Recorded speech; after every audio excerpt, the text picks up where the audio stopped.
तव्हां गौर कजो अटो कोन वठंदासीं वरी ॿियो किताब तयारु आहे अलाह जज़ाक टाइम आहे केतिरो आहे 3 मिनट बसि कनि खणाइजो पोयां बुज़ुर्ग वेठा आहिनि असां मिड़ई हाज़िरी खणण आया हे किताब मुंहिंजा घुराए वठी बसि अल्हम्दुलिल्लाहि रब्बिल आलमीन वस्सलातु वस्सलामु अला अशरफिल अंबियाइ वल मुरसलीन व अला आलिहि वस्सहबिहि अजमईन अम्मा बअदु औज़ु बिल्लाहि अस्समीइल अलीम मिनश शैतानिर रजीम मिन हमज़िहि व नफ़्ख़िहि व नफ़्सिहि या अय्युहल्लज़ीना आमनू अतीउल्लाह व अतीउर रसूल वला तुब्तिलू आमालकुम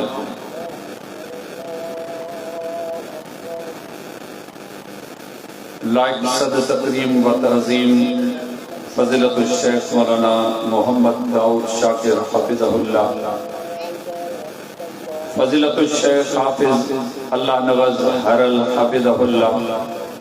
फज़ीलतुल शेख मौलाना गुलामुल्लाह हरल हफ़िज़हुल्लाह फज़ीलतुल शेख मौलाना अब्दुल फत्ताह बालादी हफ़िज़हुल्लाह ऐं अॼोकी हिन बाबरकत मजलिस में शरीक थींदड़ पंहिंजे सभिनी मुअज़्ज़िज़ उलमा हुफ़ाज़ किराम आयल मुअज़्ज़िज़ ऐं मानवारनि महिमाननि जी ख़िदमत में अस्सलामु अलैकुम व रहमतुल्लाहि व बरकातुहू। अल्लाह रब्बुल इज़्ज़त जे पाकीज़ा कलाम क़ुरान हकीम जी हिकु आयत मुबारका अल्लाह जी तौफ़ीक़ जी रहमत सां मुतवजे साम्हूं तिलावत कई आहे। इनमें ख़ालिक़ कायनात मूंखे तव्हांखे रादी दुनिया जे सभिनी माण्हुनि खे जेके मुस्लमान सॾाइनि ऐं सजनि था हिकु अज़ीम नसीहत करणु फरमाई आहे ऐं गॾोगॾु हिकु हैरत अंगेज़ ख़बर बि ॾियणु फरमाई आहे। नसीहत इहा कई आहे या अय्युहल्लज़ीना आमनू अतीउल्लाह व अतीउर रसूल ऐं ईमान वारो दावा कयो था त मुंहिंजो अल्लाह ते ईमान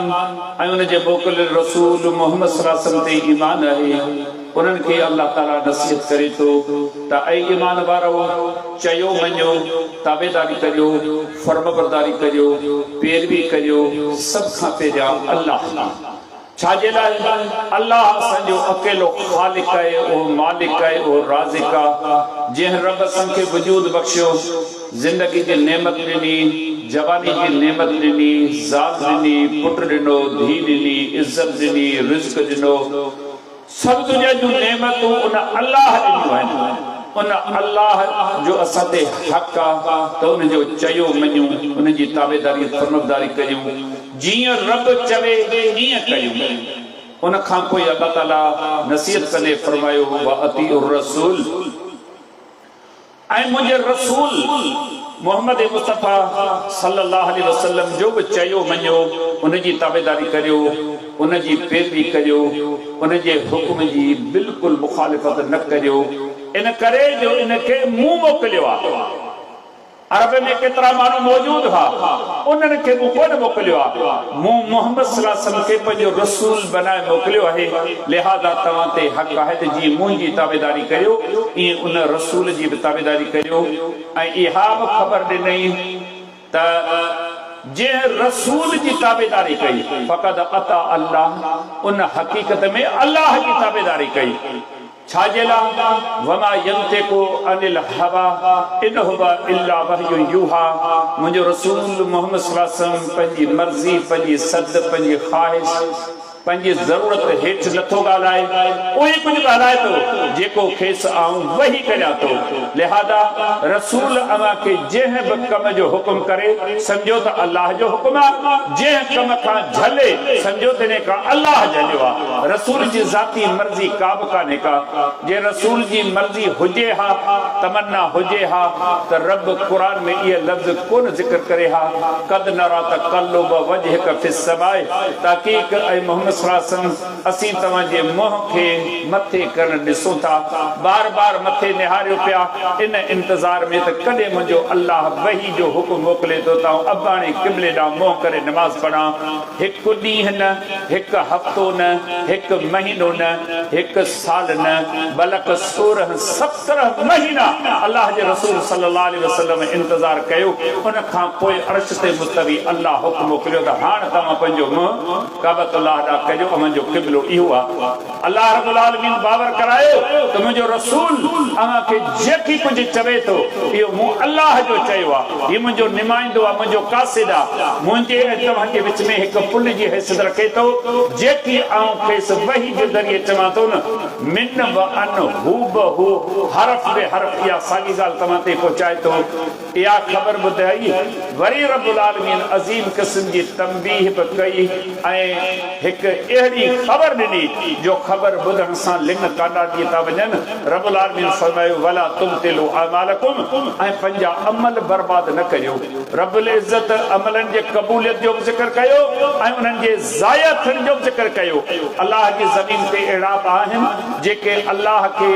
रब मञनि था मोहम्मद सल्लल्लाहु अलैहि वसल्लम खे रसूल मञनि था पर उन्हनि जा अमल उन मायार कसवटी पैमाने स्टैंडर्ड ते पूरो नथा लहनि उन्हनि जा अमल किरी पवनि था लिहाज़ा अव्हांखे बाख़बर कजे थो त उन रसूल जी पैरवी खां तिर न गुसाइजो जेकॾहिं न त तव्हांजा अमल कॾहिं बि घणी दर अॻी कोन सघंदा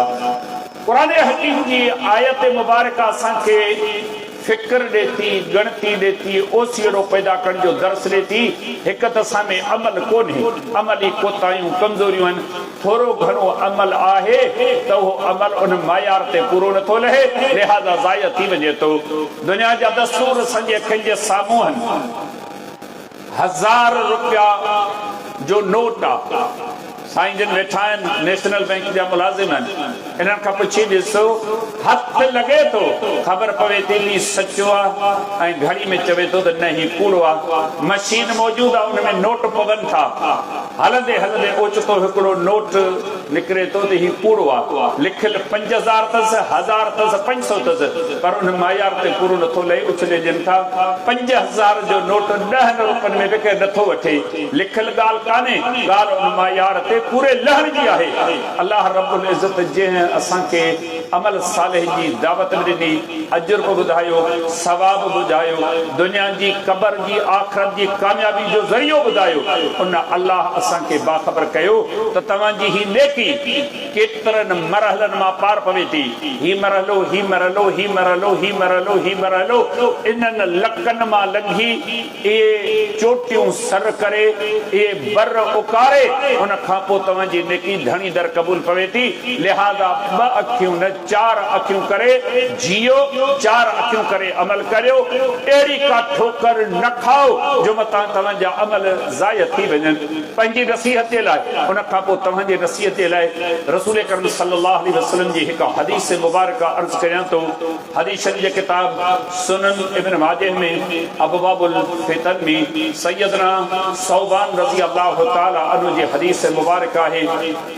रसूल करीम सल्लल्लाहु अलैहि वसल्लम ने फरमायो लअलमन अक़वामन मिन उम्मती यातून यौमल क़ियामत बिहसनातिल जिबाल तिहामा बीजन फयजअल अल्लाहु अज़्ज़ व जल्ल हबा मंसूरा क़ाल सौबान सिफहुम लना जल्लहुम लना अल्ला नकुन मिनहुम व नहनु ला नअलम क़ाल अमा इन्नहुम इख्वानुकुम व मिन जिल्दतिकुम व याखुज़ून अल-लैल कमा ताखुज़ून वलाकिन्नहुम अक़वामुन इज़ा खलौ बिमहार मिल्ला हिंदहुहा सैयदना सौबान रज़ी अल्लाह तआला ने फरमायो त रसूल करीम सल्लल्लाहु अलैहि वसल्लम ने फरमायो छा तव्हां के उन्हनि मानो जीअं तूफान अचे थो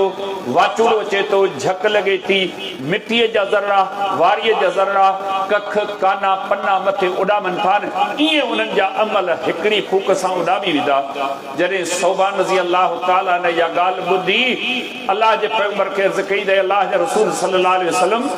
इन्हनि माण्हुनि जी असांखे ज़रूरु ख़बर ॿुधायो यहूदियुनि मां आहिनि ईसाइनि मां आहिनि मुशरिकनि मां आहिनि या असां मुस्लमाननि मां आहिनि असांखे इन्हनि जी मालूमात ऐं ॼाण कान्हे पाण नबी अलैहिस्सलाम ने फरमायो सौबान इहे तव्हां मुस्लमाननि मां आहिनि यहूदी ईसाइनि जी ॻाल्हि ई कान्हे का अमाम जा आहिनि ॿियूं ख़ूबियूं ख़ासियतूं त अथनि पर इहा ख़ूबी बि अथनि जीअं तव्हीं तहजुद जी निमाज़ जो को हिसो पंहिंजे नाले करियो था जेतिरी रब तौफ़ीक़ ॾे थो तहजुद जी निमाज़ अदा करियो था न ही अवां वांगुरु तहजुद गुज़ार पिया आहिनि पर इन्हनि जूं नेकियूं धणींदड़ घन छो न थियूं जॾहिं अकेला थियनि था ॾिसण वारो केर बि कोन अथनि सॼे पासे लवणो हयूं कंहिं कोन ॾिठो खॿे पासे ॾिठऊं कंहिं कोन ॾिठो साम्हूं ॾिठऊं केरु कोन्हे पोयां ॾिठऊं केरु कोन्हे अकेलो मौक़ियो ॾिसी ॾिठऊं केरु बि कोन थो ॾिसे गुनाह जो कमु करे विधऊं माण्हू उन्हनि खे बुज़ुर्ग नेक सालेह परहेज़गार मुतक़ी सम्झनि था पर हिन अकेलाई जो फ़ाइदो वठी गुनाह करे विधो इहो कोन सोचई माण्हू त मूंखे कोन था ॾिसनि अर्श ते मुस्तवी अल्लाह त मूंखे ॾिसे थो न उनखे विसारे वेठो इन गुनाह जे करे अल्लाह रब्बुल इज़्ज़तुनि जूं कयल नेकियुनि खे तबाह ऐं बर्बाद करे छॾे थो निमाज़ पाहे रोज़ो पाहे ज़कात पाहे हज पाहे जिहाद पाहे सदकात पाहे ख़ैरातूं नेकियूं चङायूं दुनिया में जेतोणीक बेअमली आहे पर अमल जो सिलसिलो रवां आहे क़ुरान हकीम जी आयत मुबारका ख़बर ॾे थी मुस्लमानो अमल करण खां अॻु क़ुरान हदीस खां पुछो त हीअ अमल कीअं क़बूल पवनि था तव्हां मोबाइल ते नंबर लगायो था कंहिं बि माण्हू खे फोन करण जे लाइ नंबर लिखियलु आहे इन मां रुॻी हिकिड़ी ॿुड़ी घटायो ॿुड़ी जी का क़ीमत कान्हे का छा था सम्झो अॻिले सां तव्हांजी ॻाल्हि ॿोल थी सघंदी महिनत करियो पटका पलांद करियो हज़ारनि जो बैलेंस हुजे केतिरा यूनिट्स तव्हांजा मिनट्स मौजूदु हुजनि पर तव्हांजो अॻिले सां रातो कोन थी सघो हिकिड़ो ज़ीरो जो अखर उहो तव्हां मिस कयो आहे कॾहिं वेही करे असां वीचार कयो आहे हीअ असांजूं नेकियूं थोरियूं घणियूं आहिनि पर उहे अघण खां अॻे किरी पवनि थियूं रब उन्हनि खे इज़त जे निगाहनि सां नथो ॾिसे उहे माण्हू जेके नेकियूं कनि था शरीयत उन्हनि खे इहो हुकुम कयो आहे शर्त मालूम कयो उन्हनि शर्तनि में अल्लाह रब्बुल इज़्ज़त असां ते इहो हक़ रखियो आहे मुस्लमान हुअण जे नाते अवां जो जेको बि अमल हुजे न उहो मोहम्मद मुस्तफ़ा सल्लल्लाहु अलैहि वसल्लम जी सुन्नत सदन तरीक़े दसिल वाट अख़्तियार कयल रस्ते जे मुताबिक़ हुजे जेकॾहिं इहो शर्त ॿियनि शर्तनि सां गॾु पूरो कयो त तव्हांजी नेकी अघंदी जेकॾहिं सभु शर्त पूरा हुजनि इहो शर्त पूरो न थियो इहा अव्हांजी नेकी कॾहिं बि रब वटि अजुर ऐं सवाब वारी कान गणी वेंदी अल्लाह रब्बुल इज़्ज़त जो नबी जेसि ताईं उन इबादत उन अक़ीदे उन अमल उन ख़ैर जे कम ते तस्दीक जी मुहर न लॻाईंदो तेसि ताईं उहा नेकी अल्लाह वटि क़बूल कान पवंदी इहो इम्तियाज़ इहो शान इहो मक़ाम मोहम्मद मुस्तफ़ा सल्लल्लाहु अलैहि वसल्लम खे अल्लाह ताला ॾिनो आहे हिन उम्मत मां इहो एज़ाज़ ॿिए कंहिं बि उम्मती खे कोन्हे जो उहो अमल जी तस्दीक करे अल्लाह रब्बुल इज़्ज़त क़ुरान मजीद में फरमायो या अय्युहन नास अल्लाह रब्बुल आलमीन फरमायो ऐ मोहम्मद सल्लल्लाहु अलैहि वसल्लम तमाम दुनिया के सामूं इहो ऐलान करियो इन्ना अर्सलनाका शाहिदन व मुबश्शिरन व नज़ीरन व दाइयन इलल्लाहि बिइज़्निही व सिराजन मुनीरा बेशक असां तव्हां खे माण्हुनि जे तरफ़ मोकिलियो आहे तव्हां पंहिंजे तरफ़ां कोन आया आहियो कंहिं क़ौम क़बीले जे तरफ़ां कोन आया आहियो अल्लाह तव्हां खे माण्हुनि जे तरफ़ रसूल बनाए मोकिलियो आहे शाहिद करे मोकिलियो अथसि अव्हां जे अक़ीदे ते शाहिदी ॾे अमल ते शाहिदी ॾे अव्हां जे ईमान ते शाहिदी ॾे तने तव्हांजो सभु कुझु क़बूल आहे तव्हांखे जेका बिशारत ऐं ख़ुशख़बरी ॾे इहा कम जी आहे अव्हांखे को बि माण्हू ॿुधाए त हिन कम में हेतिरो अजुर आहे हिन कम में बेश्त आहे हिन कम में अल्लाह जो दीदार आहे ही कम करण सां ही थींदो केतिरा वज़ीफ़ा ॿुधाया वञनि था ही कम करियो सूरत यासीन 100 दफ़ा पढ़ो ही मिलंदो सूरतुल काफ़ पढ़ो ही मिलंदो सूरतुल बकरा पढ़ो ही मिलंदो रब जो क़ुरान तो फरमाए इहे सभु ॻाल्हियूं जेसि ताईं मोहम्मद मुस्तफ़ा सल्लल्लाहु अलैहि वसल्लम तव्हांखे न ॿुधाए इन्हनि जे ॻाल्हियुनि ते एतबार न कयो हर क़िस्म जी बिशारत ख़ुशख़बरी अजुर सवाब जी नवीद जेसि ताईं मोहम्मद मुस्तफ़ा सल्लल्लाहु अलैहि वसल्लम तव्हांखे न ॾे इहा ॻाल्हि इहो अजुर इहो सवाब इहा ख़ुशख़बरी कंहिं कम जी कान्हे का कंहिं कम खां ॾिजारी जेकॾहिं ही कम कयव अल्लाह जो ही अज़ाब ही अज़ाब ही अज़ाब उहा ॻाल्हि मञिजो ॿिए कंहिंजी ॻाल्हि न मञिजो अल्लाह जे अज़ाब खां तव्हांखे ॾिजारण वारो करे मोकिलिया आहियूं सारी दुनिया खे अल्लाह ॾांहुं सॾण वारो करे दाई करे असां सिर्फ़ तव्हांखे मोकिलियो आहे, हिन धरती ते ॿियो को बि असांजे तरफ़ां मोकिलियल कोन्हे को। इन इख़्तिसार खां बाद अचूं था इन्हनि चंद नसीहतुनि ते त ही इबादतूं रब्बुल इज़्ज़त कीअं क़बूल करे थो। उन्हनि में हिकिड़ो शर्त शरीयत मुतहरा इहो ॿुधायो आहे, अमल हू बहू मोहम्मद मुस्तफ़ा सल्लल्लाहु अलैहि वसल्लम जे तरीक़े जे ऐन मुवाफ़िक़ हुजे। निमाज़ जो मामिलो आहे, मिसाल जे तौरु जामी इबादतुनि में बलक सभिनी जामी माली इबादतुनि में निमाज़ चोटी जो अमल आहे। रब जो क़ुरान फरमाए थो वअक़ीमुस सलात वआतुज़ ज़कात वरकऊ मअर राकिईन, ऐं निमाज़ क़ाइम करियो ऐं जेकॾहिं हूंदे वारा आहियो पंहिंजे माल मां वक़्त ते ज़कात ॾियो ऐं रुकू कंदड़नि सां गॾिजी रुकू करियो, यानी निमाज़ जमात सां पढ़ो। अल्लाह रब्बुल आलमीन हिन आयत मुबारका में असांखे अमर फरमायो मुसलमाननि जे मथां निमाज़ फर्ज़ आहे। केतिरियूं निमाज़ूं फर्ज़ आहिनि, हदीस शरीफ़ जे किताब मुस्नद अहमद में सही सनद सां नबी अलैहिस्सलाम जो फरमान आहे, इन्नल्लाह हफ़रज़ अलैकुम ख़म्स सलवातिन, बेशक अल्लाह तव्हांजे मथां ॾींहं ऐं राति में 5 निमाज़ूं फर्ज़ कयूं आहिनि। तव्हां मुसलमाननि खां सवाल कयो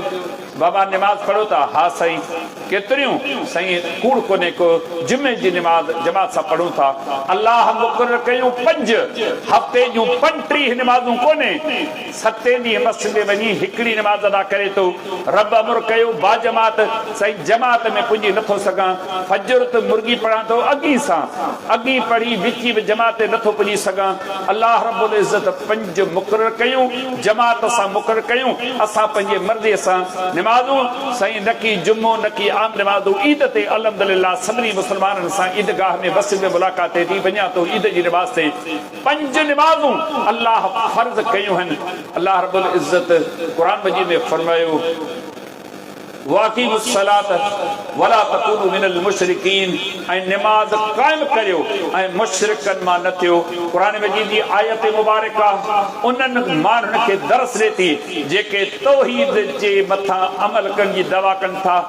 माण्हुनि खे साम्हूं कनि था। साईं फितरनि जे दौर में अल्लाह असांखे शिरक खां बचायो आहे। रब तौहीद जी नेमत ॾिनी आहे। कंहिं दरगाह ते फड़ चाढ़नि कोन वञूं, कंहिं ते जानवर कोन कुहूं, कंहिं ते देगियूं कोन मोकिलियूं। मुश्किल में दुख में तंगी तकलीफ़ में अल्लाह खे पुकारियूं था। अल्लाह तौहीद जी समझ ॾिनी आहे। रब पंहिंजे घर, रब पंहिंजे दर सां जोड़े रखियो आहे। सवाल करियो इन तौहीद जी बरकत में निमाज़ ऐं जमात जो तमामु आहे। चवे थो त साईं गुनहगार आहियां, निमाज़ कोन्हे। पुछी ॾिसो जेका तौहीद जी दवा अव्हांखे मस्जिद जे दरवाज़े ते न पहुचाए सघे, इहा तौहीद बिश्र जे दरवाज़े ते कीअं पहुचाए सघंदी? तौहीद ऐं अमल ॿई लाज़िम ऐं मलज़ूम हिक ॿिए सां जुड़ियल शयूं आहिनि। अल्लाह जो क़ुरान थो फरमाए जंहिं निमाज़ क़ाइम कई मुबहिदा ऐं जंहिं निमाज़ छॾी दावा करे त मुबहिदा, इहो मुबहिद कोन्हे। इन्हनि जो शुमार मुशरिकनि मां आहे जो नफ़्स जे ख़्वाहिशनि खे अल्लाह रब्बुल इज़्ज़त जे ताबे कोन कई। निमाज़ जी पाबंदी कान्हे का। ऐं नबी अलैहिस्सलाम जी अज़ीम हदीस मुबारका हदीस जे किताब सही मुस्लिम में मरवी आहे, जंहिंमें पाण इरशाद फरमायो मन तरक सलात मुतअम्मिदन फ़क़द कफ़र, जंहिं मुस्लमान सदाए ॼाणी बाणी फर्ज़ निमाज़ अदा कान कई, जमात में कोन पहुतो, तहक़ीक़ुन कुफ़्र कयो। अल्लाह जो रसूल बेनिमाज़ी जे लाइ इहे लफ़्ज़ चवनि था। सही तव्हां सख़्ती था कयो, मुंहिंजा दोस्तो, मुंहिंजा भाइरो, मुंहिंजा बुज़ुर्गो, वॾड़ो, इहे लफ़्ज़ मुंहिंजा कोन्हे। अर्श ते मुस्तवी अल्लाह जा जेको निमाज़ ऐं जमात जो इत्माम नथो करे हिया, ऐं पैगंबर इन क़ुरान जो शारे साहिब वहिया उन क़ुरान जी तशरीह करे इहे लफ़्ज़ फरमाया जेको ॼाणी वाणी निमाज़ नथो पढ़े, इन माण्हू जो ताल्लुक़ मुबहिद सां कोन्हे, तौहीद सां कोन्हे, इहो माण्हू मुशरिक आहे। कंहिं बि मुस्लमान जे फ़िरक़े जो सवाइ मुनकरीन हदीस जे सभु मुस्लमाननि जा फ़िरक़ा निमाज़ जी फर्ज़ियत जा क़ाइल आहिनि त निमाज़ फर्ज़ आहे, अजुर आहे, सवाब आहे। इन में कंहिंजो बि इख़्तिलाफ़ कोन्हे। पोइ हनफी हुजे, देवबंदी हुजे, बरेलवी हुजे, अहल तशय्युद जो हुजे, कहिड़े बि मसलक जो पैरोकार आहे, पर निमाज़ जे फर्ज़ियत जो क़ाइल आहे, अजुर जो क़ाइल आहे। मुंहिंजा दोस्तो, मुंहिंजा भाइरो, निमाज़ जी फर्ज़ियत खां कंहिं बि इनकार कोन्हे। शरीयत असांखे निमाज़ जे हवाले सां कुझु नसीहतूं कयूं आहिनि। इहा निमाज़ कीअं पढ़ो? हदीस जे किताब सही बुखारी में सैयदना मालिक बिन हुवैरस रज़ी अल्लाह ताला अन्हु खां एक वॾी हदीस मुबारक रवायत आहे। उन में नबी अलैहिस्सलाम जन खे इहा नसीहत कई वसल्लू कमा रअयतुमुनी उसल्ली, ऐं निमाज़ ईअं अदा करियो जीअं तव्हां मूंखे पढ़ंदे ॾिसो था। मुंहिंजे साम्हूं नौजवान तबिको पढ़ियो लिखियो तबिको मौजूद है। ऐं तव्हां खां पुछां थो अल्लाह रब्बुल इज़्ज़त तव्हांखे जंहिं बि मसलक जंहिं बि मौक़िफ़ जो पैरोकार बनायो आहे, कॾहिं को मौक़ो अहिड़ो आयो जो अल्लाह जे मोकिलियल आख़िरी पैगंबर इमाम कायनात मोहम्मद मुस्तफ़ा सल्लल्लाहु अलैहि वसल्लम जे निमाज़ जो तरीक़ो मालूम करण जे लाइ कंहिं हदीस जे किताब जो को मुतालियो करण, कॾहिं किताब सलात खोले को पाण पढ़ियो आहे। अवां ऐं सभिनी खे दावत आहे त तव्हां निमाज़ खां अॻु अल्लाह रब्बुल इज़्ज़त जी बंदगी उन जी बानब खां अॻु पैगंबर जो तरीक़ो ॾिसो त मोहम्मद मुस्तफ़ा सल्लल्लाहु अलैहि वसल्लम निमाज़ कीअं पढ़ी आहे। अवां खे दावत आहे सभु शयूं गूगल खे ॼाणो था, यूट्यूब खे ॼाणो था, दुनिया में सभु शयूं ॼाणो था। कॾहिं सही बुखारी में किताब सलात जे लाइ का महिनत करे पैगंबर अलैहिस्सलाम जी निमाज़ जो को तरीक़ो मालूम कयो आहे। नबी अलैहिस्सलाम जिन असांखे अमर इहो कयो आहे ऐं निमाज़ ईअं अदा करियो जीअं तव्हां मूंखे पढ़ंदे ॾिसो था। बाबा ला इज़्ज़त आहे, अम्मा ला जीअं में जाइ आहे, पाड़े जो वॾो, ॻोठ जो वॾो, क़ौम जो वॾो, मौलवी हुजे, मुफ़्ती हुजे, मुजतहिद हुजे, इमाम हुजे, बुज़ुर्ग हुजे, सभिनी लाइ जाइज़ हदुन अंदर इज़्ज़त आहे। पर इबादत अल्लाह जी तरीक़ो मोहम्मद मुस्तफ़ा सल्लल्लाहु अलैहि वसल्लम जो ही हदीस मुबारक जो दर्स है। हदीस जे किताब सुनन नसाई में किताब सलात में हसन सनद सां सैयदना अबू अय्यूब अंसारी रज़ी अल्लाह ताला अन्हु का हदीस मुबारक मरवी है त रसूलुल्लाह सल्लल्लाहु अलैहि वसल्लम ने फरमायो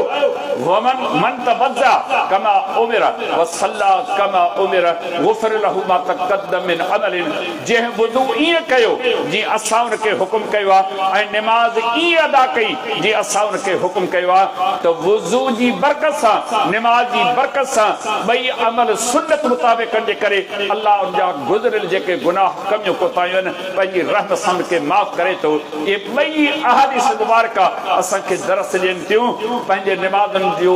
जांच पड़ताल कयूं, ख़बरचार वठो त कहिड़े तरीक़े सां निमाज़ पढ़ूं पिया। अल्लाह जे नबी अलैहिस्सलाम जिन माण्हुनि खे निमाज़ जी दावत ॾिनी,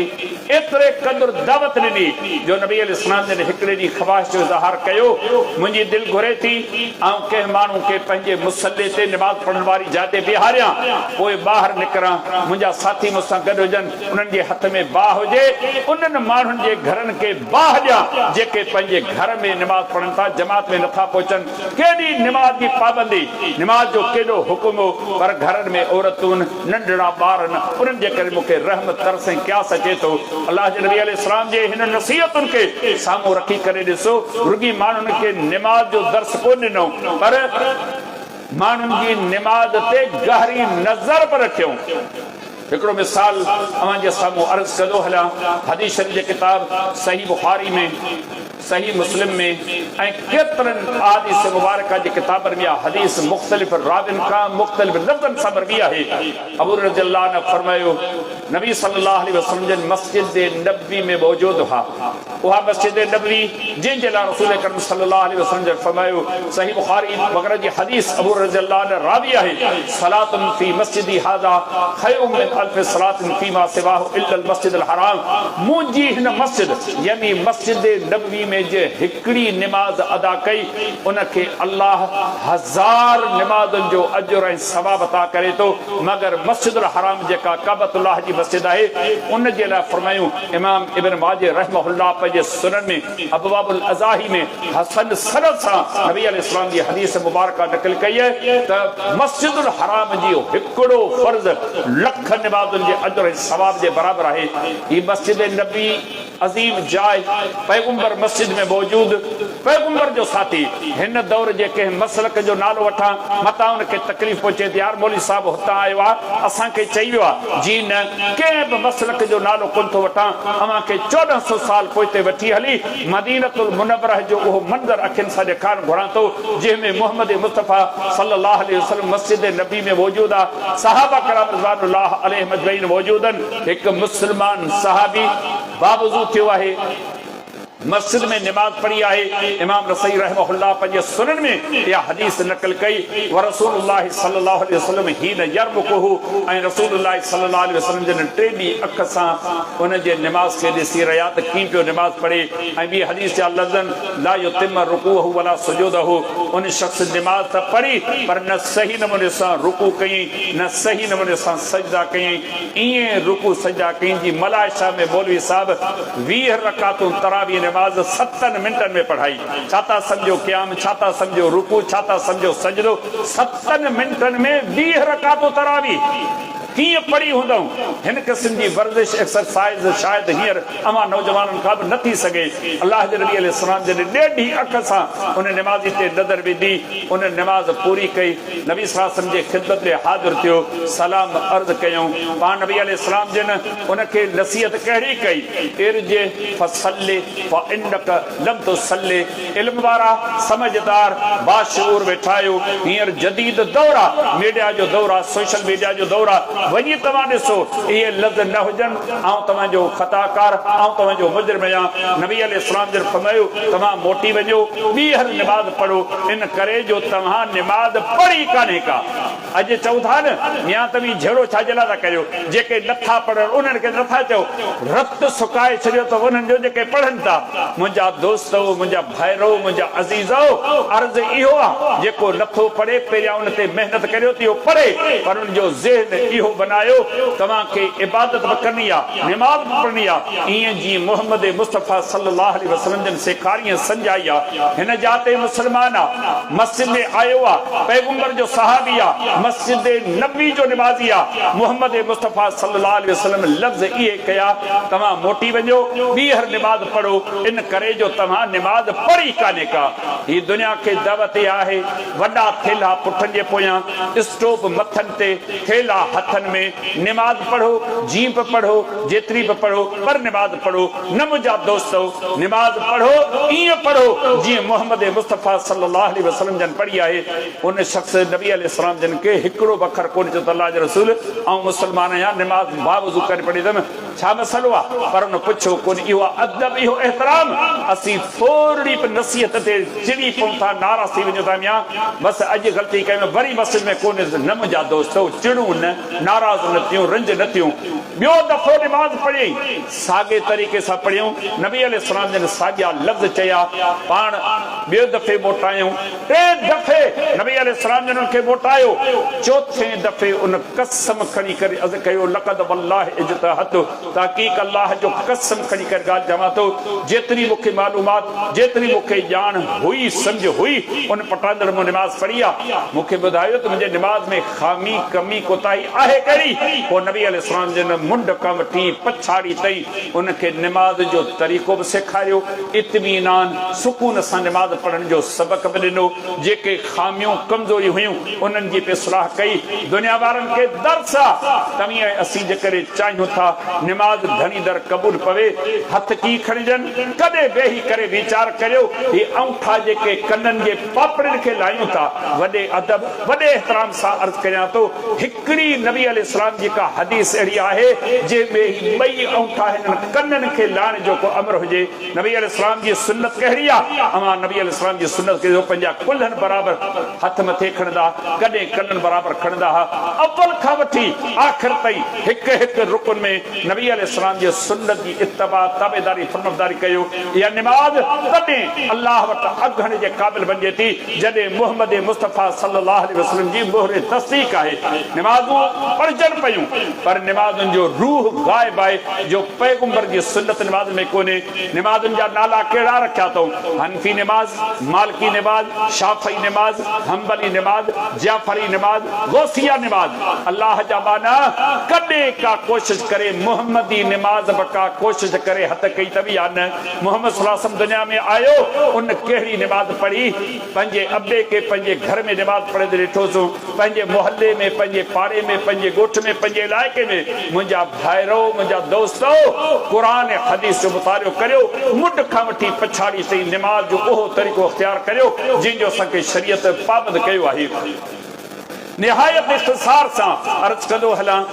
रोज़नि जी शरई हैसियत जो को बि मुनकर कोन्हे देवबंदी हुजे बरेलवी हुजे अहले हदीस हुजे या अहले तशय्युद जो हुजे रोज़नि जी फर्ज़ियत उन्हनि जे अजर ऐं सवाब जो को मुनकर कोन्हे को अल्लाह रब्बुल इज़्ज़त क़ुरान मजीद में केॾो अज़ीम इरशाद फरमायो या अय्युहल्लज़ीना आमनू कुतिबा अलैकुमुस सियाम कमा कुतिबा अलल लज़ीना मिन क़ब्लिकुम लअल्लकुम तत्तक़ून ऐं ईमान वाराओ अमां ते रमज़ान जे महीने जा रोज़ा फर्ज़ कया विया आहिनि जीअं तव्हां खां पहिरियनि माण्हुनि ते फर्ज़ कया विया हुआ त जीअं तव्हां में तक़वा अवां में परहेज़गारी जो मादो पैदा थिए अल्लाह जे हदुनि जो लिहाज़ ऐं ख़याल रखण जो जज़्बो पैदा थिए अवां मुत्तक़ी परहेज़गार बणिजो सही बुख़ारी सही मुस्लिम में सैयदना अबू हुरैरा रज़ी अल्लाह ताला अन्हु जी हदीस मुबारक आहे जंहिंमें पाण केॾा त अज़ीम लफ़्ज़ फरमायूं मन साम रमज़ान ईमान व एहतसाबन गुफ़िर लहू मा तक़द्दम मिन ज़ंबे जे बि माण्हू रमज़ान जे महीने जा रोज़ा इन नियत इरादे ख़याल सां रखिया त अल्लाह मूंखे अजुर ॾे मरण खां बाद मुंहिंजे लाइ ज़ख़ीरो थिए मरण खां बाद अल्लाह वटि हाज़िर थियणो आहे पाण नबी अलैहि सलाम जन फरमायो इहो ज़हन बनाए ईमान अजुर सवाब अल्लाह जे साम्हूं हाज़िर थियण जो इरादो रखी करे रमज़ान जे महीने जा फर्ज़ी रोज़ा रखी अल्लाह गुज़िरियल जेतिरा बि गुनाह आहिनि जहिड़ा बि गुनाह आहिनि उहे सभु इन रोज़नि जी बरकत सां उनखे माफ़ करे थो नबी अलैहिस्सलाम जी हदीस जंहिंमें पाण फरमायूं कुल्लु अमल इब्न आदम युज़ाफ़ल हसनत बिअशरि अमसालिहा इला सबअमिअत ज़ैफ़न आदम जो औलाद का बि नेकी करे थो उन हिकिड़ी नेकी जो अजर घटि में घटि अजर 10 दफ़ा ऐं वध में वध अजुर 700 दफ़ा हिकिड़ी निमाज़ पढ़ी अजुर 700 निमाज़ुनि जो हिकिड़ो उमरो कई 700 उमरनि जो अजुर हिकिड़ो रुपयो ॾिनई 700 रुपयनि जो अजुर हिकिड़ो रोज़ो रखी 700 रोज़ा ॿी कान्हे की कई पर नबी अलैहिस्सलाम जो फरमायो क़ाल अल्लाह ताला इल्ला सौम अल्लाह ताला फरमाए थो मगर रोज़ो इहो मुंहिंजे लाइ आहे इन जो अजुर ऐं सवाब क़यामत में रोज़ेदार खे ऐं पाण ॾींदुसि अल्लाह जे नबी अलैहिस्सलाम जिन रोज़े जी केॾी हैसियत मक़ाम अजुर असांखे ॿुधायो पर मुंहिंजा भाइरो मुंहिंजा दोस्तो इहो रोज़ो तॾहिं रोज़ो लिखियो वेंदो अजुर ऐं सवाब जो सबबु बणिबो जॾहिं इन रोज़े ते मुहम्मद मुस्तफ़ा सल्लल्लाहु अलैहि वसल्लम जी मोहर तस्दीक़ हूंदी हिकु मिसाल अवां जे साम्हूं अर्ज़ कंदो हलां हदीस शरीफ़ किताब सही मुस्लिम में किताब सियाम में सैयदना अबू हुरैरा रज़ी अल्लाह ताला अन्हु खां हदीस मुबारक मरवी आहे जंहिंमें पाण इरशाद फरमायूं अबू रज़ियल्लाहु अन्हु फरमायो सन 8 हिजरी में नबी सल्लल्लाहु अलैहि वसल्लम जन मक्के के फतेह करण जे लाइ मदीनतुल मुनव्वरा खां रवाना थिया शदीद तरीन ॾींहं गरम हुजनि ऊन्हारे जा ॾींहं मदीने खां मक्के जो सफ़र आहे का जहाज जी सहूलत कान्हे भलियूं गाॾियूं कोन्हे आलीशान रस्ता कोन्हे घोड़ा गॾ खच्चर उठ इहे सवारी जो ज़रियो हुजनि गरम तरीन काढ़े जा ॾींहं हुजनि अल्लाह जे नबी बि रोज़ो रखियो सहाबा किराम रिज़वानुल्लाह अलैहिम अजमईन उन्हनि बि रोज़ो रखियो अर्श ते मुस्तवी अल्लाह सहाबा किराम रिज़वानुल्लाह अलैहिम अजमईन जी बुख तंगी तकलीफ़ परेशानी कमज़ोरी खे ॾिसी वरितो ओ मुंहिंजो अल्लाह हुकुम पियो करे जिब्रील खे वञ मोहम्मद मुस्तफ़ा सल्लल्लाहु अलैहि वसल्लम खे चओ त इहो रोज़ो खोले बाद में क़ज़ा करे रखो नबी अलैहिस्सलाम खे अमर मिलियो पाणी जो थाम घुराए सभिनी माण्हुनि जे साम्हूं पाणी पीतऊं त हाणे रोज़ो खोले छॾियो सभिनी माण्हुनि रोज़ो खोलियो थोरी देरि हलण खां पोइ खेनि इतला मिलियो साईं केतिरा माण्हू आहिनि जिन अञा रोज़ो कोन खोलियो आहे छाजे लाइ इन लाइ असीं मंज़िल ते पुॼी रोज़ो खोलींदासूं जवान आहियूं ताक़त आहे कुव्वत आहे अजुर मिलंदो जेतिरी तकलीफ़ वधीक जेतिरी उञ वधीक जेतिरी बुख जी तकलीफ़ वधीक हूंदी ओतिरो अजुर ऐं सवाब मिलंदो छा था सम्झो जज़्बो छा था सम्झो अज़ीम ख़याल मोहम्मद मुस्तफ़ा सल्लल्लाहु अलैहि वसल्लम जन जॾहिं इहा ॻाल्हि ॿुधी पाण नबी अलैहिस्सलाम जन लफ़्ज़ फरमाया उलाइकल उसातो उलाइकल उसातो जेकॾहिं हिन वक़्तु मुंहिंजा के नाफ़रमान ॾिसणा अथव इहे रोज़ेदार अथव जिन मूं नबी जी सुन्नत नबी जे तरीक़े नबी जे हुकुम नबी जे अमल जी मुखालफ़त करे रोज़ो न खोलियो चवनि था त मंज़िल ते पुॼी सिज लहण खां पोइ खोलींदासूं ॿ दफ़ा फरमायो त इहे मुंहिंजा नाफ़रमान आहिनि तव्हां खां पुछां थो हिन दौर जो मिसाल तव्हांखे कोन ॾिनुसि मतां को दिलि में करे 1400 साल तव्हांखे पोइते वेठी हलिया पैगंबर जी अज़ीम जमात जा फर्द हुआ नेकी जा तालिब अजुर जा घोड़ा हुआ पर पैगंबर उन्हनि जी इन इबादत इन नेकी इन अज़ीम अमल जी नेकी त कान कई पुट लदो दुनिया खे दरस ॾिनो जेकॾहिं ही नाफ़रमान बणिजी सघनि था ईंदड़ दौर जा मुस्लमानो अवी अहिड़ियूं नेकियूं न कजो जो नेकियूं करण जे बजाए अव्हां खे ॿीणो गुनाह मिले ऐं नेकियूं तव्हांजो ज़ाया थी वञनि त मुंहिंजा दोस्त काफ़ी सारियूं नसीहतूं अर्ज़ कयूं हुयूं मुअज़्ज़िज़ उलमा स्टेज ते मौजूद आहिनि हक़ीक़त में उन्हनि जे ख़िताब हुआ असीं मां वटि हाज़िरी लॻाइण जे लाइ आया हुआसीं इहो ई पैगाम खणी इबादत अल्लाह जी ऐं तरीक़ो मोहम्मद मुस्तफ़ा सल्लल्लाहु अलैहि वसल्लम जो नेकी तॾहिं धणी दर अॻे थी जॾहिं मोहम्मद मुस्तफ़ा सल्लल्लाहु अलैहि वसल्लम जी सुन्नत संदन तरीक़े सही हदीस में साबित हुजे छल मुंहिंजो रब मूंखे अव्हां खे सभिनी मुस्लमाननि खे इहे सभु नसीहतूं सम्झण उन मुआफ़िक़ अमल करण जी तौफ़ीक़ अता फरमाए।